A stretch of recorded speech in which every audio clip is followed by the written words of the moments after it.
हिंदी के एक नए एपिसोड में आपका स्वागत है और इस वीडियो में हम पहले बात करने वाले हैं बेसिकली भारत के एमआरएफए प्रोग्राम को लेकर आई एक बड़े अपडेट के बारे में। एमआरएफए जिसको हम लोग मान के चल रहे थे कि ऑलमोस्ट ये प्रोग्राम ठंडे बस्ते में जा चुका है, लेकिन अब यहाँ पर ऐसा नहीं है, बल्कि एक एएनआई की ऐसी रिपोर्ट सामने आई है जिसमें ये चीज क्लियर हो चुकी है कि न सिर्फ अब ये प्रोग्राम काफी रफ्तार पकड़ चुका है, बल्कि अब ये रक्षा मंत्रालय तक पहुंच चुका है। एएनआई की रिपोर्ट की बात माने तो भारतीय वायुसेना ने 114 made in India Rafale fighter jets के लिए जो प्रपोजल है, इसको रक्षा मंत्रालय को हैंड ओवर कर दिया है और ये बेसिकली डसाल्ट एविएशन के साथ भारत में ही बनाए जाने हैं। इस प्रपोजल की जो वैल्यू है ये अप्रोक्सीमेटली 2 लाख करोड़ रुपए है और ये मिनिस्ट्री ऑफ डिफेंस को रिसीव हो चुकी है और इसमें अब जो डिस्कशन है वो भी इनिशिएट किए जा चुके हैं। अगर ये डील फाइनलाइज हो जाती है तो ये भारत सरकार के द्वारा साइन किया गया अब तक का सबसे बड़ा डिफेंस कॉन्ट्रैक्ट होने वाला है। इस प्रपोजल को हम लोग फॉर्मली स्टेटमेंट ऑफ केस यानी एसओसी के नाम से जानते हैं, जो कि मिनिस्ट्री ऑफ डिफेंस को सबमिट किया गया है अभी कुछ दिन पहले ही। और इस समय ये अलग अलग जो विंग है रक्षा मंत्रालय की, उनके तरफ से अंडर रिव्यू है। इसमें डिफेंस फाइनेंस भी शामिल है। इस प्रोग्राम के अंतर्गत एक और इंटरेस्टिंग चीज हमें देखने को मिली है कि एमआरएफए के अंतर्गत अब ये जो 114 राफेल फाइटर्स खरीदे जाएंगे, इनमें 60% से ज्यादा जो इंडिजिनस कंटेंट है ये हमें देखने को मिलेगा। यानी कि जो 60% से ज्यादा जो पार्ट्स हैं वो लोकली प्रोड्यूस किए जाएंगे भारत में ही, उनका निर्माण पूरी तरीके से भारत में होने वाला है। अगला स्टेप अगर हम बात करें इस पूरे प्रपोजल में जो होने वाला है, वो होने वाला है बेसिकली कि अब जो प्रपोजल है ये डिफेंस प्रोक्यूरमेंट बोर्ड के सामने रखा जाएगा, जिसकी अध्यक्षता डिफेंस सेक्रेटरी की तरफ से की जानी है और ये काम अगले 1 से 2 हफ्ते में हो जाएगा। और उसके बाद जो डीपीबी का रिव्यू है वो होगा और फाइनल फिर प्रपोजल जो है ये डिफेंस एक्विजिशन काउंसिल के सामने जाएगा फर्दर अप्रूवल के लिए। और डिफेंस ऑफिशियल्स ने एएनआई से बात करते हुए कहा कि इस प्रोसेस को काफ़ी फास्ट ट्रैक किया गया है और यहाँ पर जो आमतौर पर जो फर्जी लेट लतीफ़ी है उसको एलिमिनेट करने का हर संभव प्रयास किया जा रहा है। हालांकि ये चीज़ें अभी हमें फाइनेंशियल ग्राउंड पे देखनी पड़ेंगी कि हम कैसे इतने बड़े ऑर्डर को लेकर आगे बढ़ेंगे। और अगर ऐसा हो जाता है तो फिर 114 राफेल फाइटर्स के लिए जो रास्ता है ये पूरी तरीके से क्लियर हो जाएगा और ये चीज़ें इंडियन डोमेस्टिक एरोस्पेस फर्म के साथ मिलकर पूरी करी जाएंगी। इसके लिए बाकायदा एक पूरे का पूरा जो इकोसिस्टम है ये भारत में स्टैब्लिश किया जा रहा है, जिसके अंतर्गत इन एडवांस फाइटर्स का निर्माण होगा। हालांकि इसको लेकर लोगों की जो मेरी जी प्रतिक्रियाएं हैं वो हमें देखने को मिली हैं। एक वर्ग ये कहता है कि ये प्रपोजल हमारे लिए बेस्ट है क्योंकि हम ऑलरेडी राफेल फाइटर्स को ऑपरेट कर रहे हैं और इनसे हमारे पायलट काफ़ी हद तक परिचित हो चुके हैं। और ऐसे में अगर हम एडिशनल राफेल्स की तरफ जाते हैं तो उसका सीधा मतलब ये है कि हमें जो इंफ्रास्ट्रक्चर है उस पर बहुत ज़्यादा इन्वेस्ट नहीं करना पड़ेगा। हालांकि यह करना गलत होगा क्योंकि जाहिर सी बात है अगर आप इतना बड़ा प्रपोजल ले रहे हैं तो आपको इंफ्रास्ट्रक्चर में इन्वेस्ट तो करना ही पड़ेगा। लेकिन ऑलरेडी जो टेक्निकल नो हाउ है वो हमें देखने को मिला है और इसके अलावा जो लोकल हमें ऑलरेडी एमआरओ फैसिलिटीज़ है डसाल्ट एविएशन की तरफ से वो भी देखने को मिली है। अब एक चीज़ आपको बता दें कि इस समय हम जो राफेल को ऑपरेट करते हैं वो राफेल F3R स्टैंडर्ड है इंडियन एयरफोर्स के। हालांकि जो भारतीय नौसेना को मिलेंगे वो राफेल F4 होंगे, लेकिन अब जो प्रपोजल साइन हो रहा है इसमें राफेल F4 ही हमें देखने को मिलेंगे, जो कि इंडिया स्पेसिफिक इन्हांसमेंट्स के साथ में होने वाले हैं। और ये डील अब फाइनली ऐसा लगता है कि 2026 तक क्लियर हो जाएगी, क्योंकि ये चीज़ें टारगेट हमने पहले भी सुना था कि वैसे तो एमआरएफए को 2024 तक ही क्लियर हो जाना था, 22 तक ही, लेकिन ये चीज़ें काफ़ी लेट लतीफ़ी को फेस कर चुकी हैं। अब यहाँ पर चीज़ें क्लियर है कि भारत का रक्षा मंत्रालय भी इस चीज़ को लेकर गंभीर है, तो हम ये कह सकते हैं कि हमारे लिए आने वाले जो दिन है वो काफ़ी इंटरेस्टिंग होने वाले हैं और एक लंबा इंतजार जो हमारा है वो भी खत्म होने वाला है। आप सब इस डील को किस प्रकार से देखते हैं कमेंट सेक्शन में ज़रूर बताएं।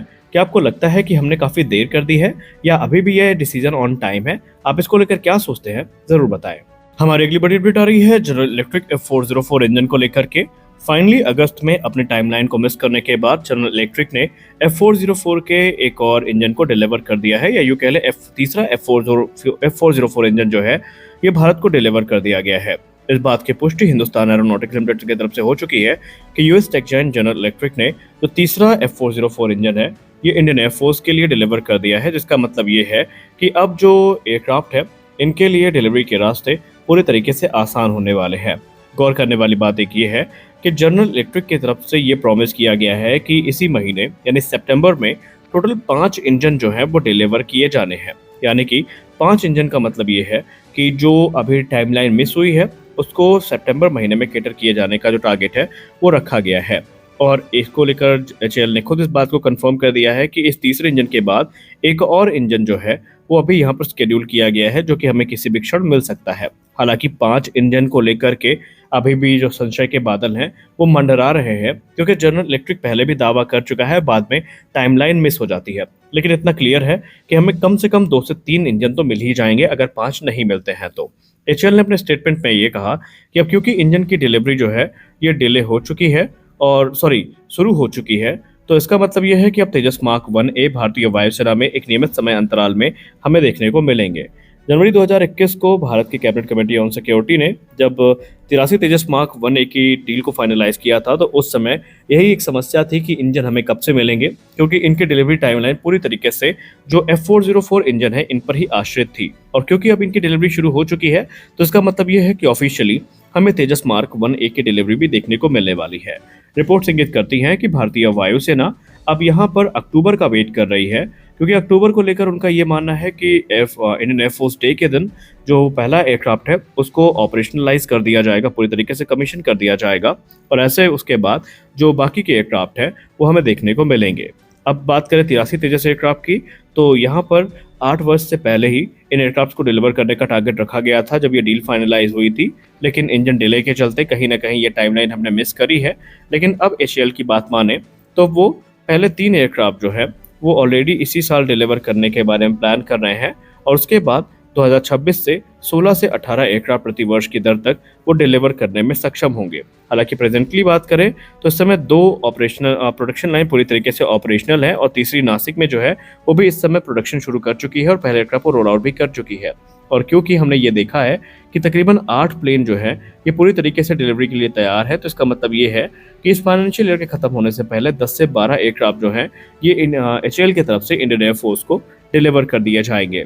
हालांकि एचएएल चेयरमैन और managing director DK Sunil sir ने पहले भी ये कहा था कि अगर जनरल इलेक्ट्रिक जो 12 इंजन को प्रॉमिस की थी इस साल डिलीवर करने का वो कर देती है, तो फिर इसका मतलब ये है कि इस फाइनेंशियल के खत्म होने से पहले एचएएल 12 एयरक्राफ्ट को प्रोड्यूस करके इंडियन एयरफोर्स को हैंड ओवर कर सकती है। हालांकि उन्होंने ये भी कहा था कि इस समय हम बहुत सारे अलग अलग जो फैक्टर्स हैं उनको कंसीडर कर रहे हैं। कुछ लोगों का ये मानना है, रक्षा मामले के जानकार लोगों का, कि भारत की तरफ से कुछ क्रिटिकल पार्ट्स और कंपोनेंट्स हैं, इनकी लोकल मैन्युफैक्चरिंग को लेकर जो रिक्वेस्ट है ये जनरल इलेक्ट्रिक के सामने रखी गई है, और काफ़ी हद तक जनरल इलेक्ट्रिक इस चीज़ को लेकर इंटरेस्टेड भी नजर आई है। लेकिन इसके लिए हमें इंतजार करना होगा और देखना होगा कि जनरल इलेक्ट्रिक अपने इस वादे पर कितना कायम रहती है, क्योंकि ऑलरेडी कई बार इस टाइमलाइन को ये मिस कर चुके हैं। तो अब आपको क्या लगता है कि तेजस मार्क 1A प्रोग्राम पूरी तरीके से लाइन में आ चुका है, पूरी तरीके से स्ट्रीमलाइन हो चुका है, या अभी भी हमें अवरोधों का सामना करना पड़ सकता है? कमेंट सेक्शन में जरूर बताएं। इस वीडियो में बस इतना ही। आशा करते हैं वीडियो आपको अच्छी लगी होगी। अच्छी लगी तो वीडियो को लाइक करिए, नए हैं चैनल को सब्सक्राइब करिए, क्योंकि हम आपके लिए इसी प्रकार के अपडेट्स लेकर आते रहते हैं। साथ ही साथ आपको हम अभी से बता दें कि इसी हफ्ते आपको या अगले हफ्ते आपको तेजस मार्क 2 से जुड़ी एक बड़ी अपडेट देखने को मिलने वाली है। अब वो क्या होगी उसको हम डिस्कस करेंगे अगले एपिसोड में। मिलते हैं अगले वीडियो में, तब तक के लिए जय हिंद।